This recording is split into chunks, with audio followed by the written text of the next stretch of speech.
Time is 1:30.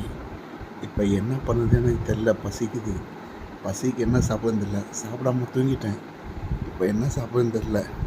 என்ன சாப்பிட்றேன்னு காட்டுறேன் பாருங்க. 1:30 ஆகுது கரெக்டாக. இப்போ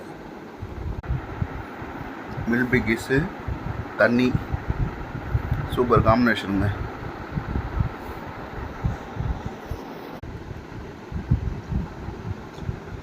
சூப்பராக இருக்குங்க. நைட் டைமில் எமர்ஜென்சி பசிக்குதுன்னா இதை தான் பண்ணுவேன். நைட்டு வெளில போய்ட்டு வந்தாங்க, டயர்டாக இருந்தது, படுத்து தூங்கிட்டேன். ஏஞ்சி பார்த்து இந்த டைமில் வேறு எதுவுமே சாப்பிடவும் தோணலை. ஒரு 4 மில்க் பிக்கிஸ் சாப்பிட்டுட்டு தண்ணி குடிச்சிட்டு படுத்துட்டுனா பசி அடங்கிடும். குட் நைட்டுங்க. உங்களுக்கு எதனா பசி எடுத்ததுன்னா இந்த மாதிரி சாப்பிடுங்க. பாய்.